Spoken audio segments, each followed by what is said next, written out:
Assalamualaikum warahmatullahi wabarakatuh. Perkenalkan, nama saya Rahmawati Pujastuti, NIM F 2018-01010, dari kelas B1 Farmasi.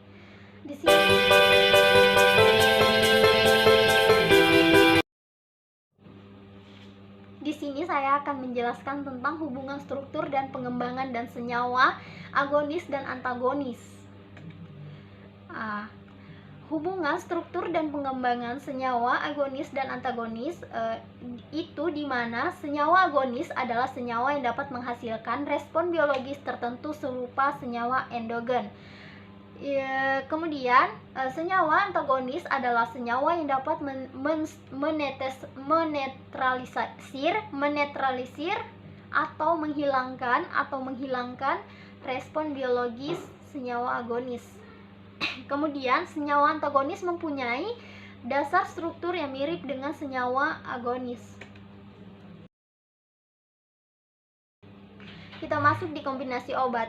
Yang dimaksud kombinasi obat adalah yang pertama, campuran dua atau lebih obat dalam satu formulasi. Yang kedua, penggunaan dua obat dalam formulasi yang berbeda dan diminum bersamaan. Yang ketiga, penggunaan obat yang diminum pada waktu yang berbeda tapi bersama-sama dalam darah. Yang terakhir, akibat kombinasi obat, peningkatan atau penurunan efek obat.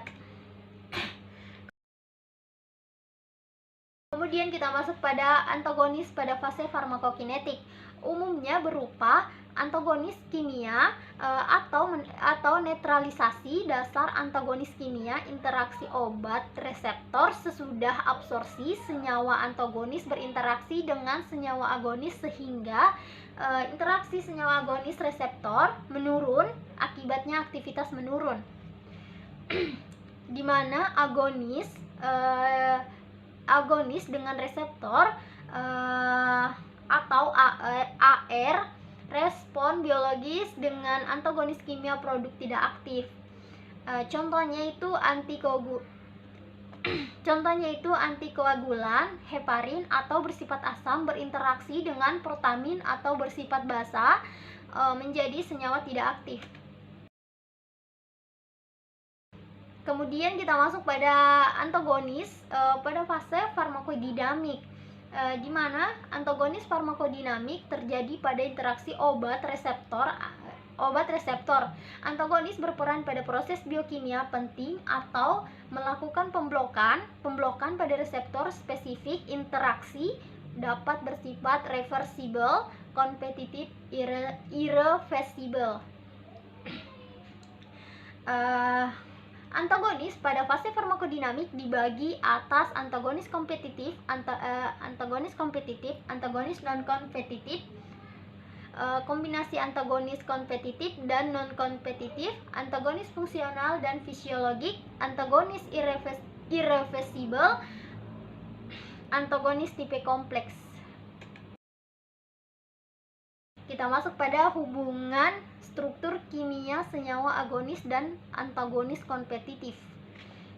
Itu senyawa agonis dan antagonis mempunyai afinitas atau daya tarik yang sama pada reseptor yang sama, aktivitas intrinsiknya berbeda.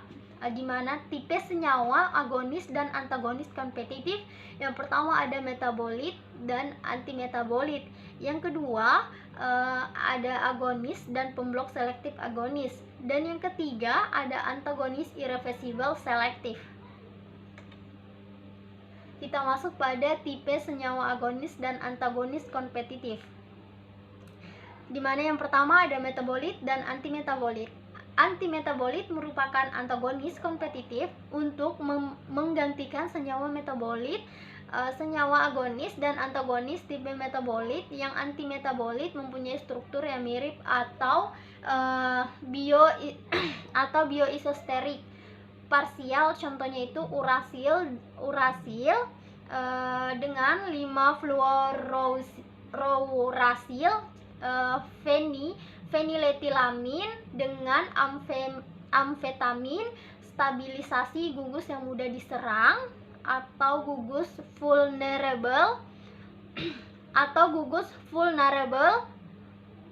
sehingga tidak mudah diserang oleh enzim yang menguraikan obat tersebut, sehingga masa kerja obat menjadi lebih panjang.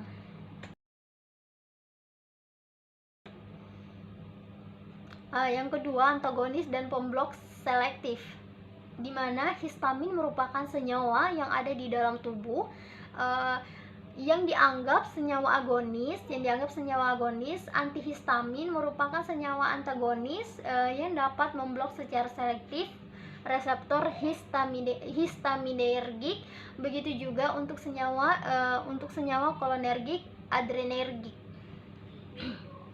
Kemudian senyawa antagonis kompetitif multipoten adalah senyawa antagonis kompetitif yang dapat menduduki lebih dari satu macam reseptor sehingga menghasilkan efek yang beragam. Contohnya promethazine yang berefek antihistamin, antikolinergik, dan pemblok adrenergik. Mungkin hanya itu yang bisa saya jelaskan dari materi hubungan struktur dan pengembangan dan senyawa agonis dan antagonis. Lebih dan kurangnya mohon dimaafkan. Saya hanya manusia biasa yang tak pernah luput dari kesalahan. Saya akhiri. Assalamualaikum warahmatullahi wabarakatuh.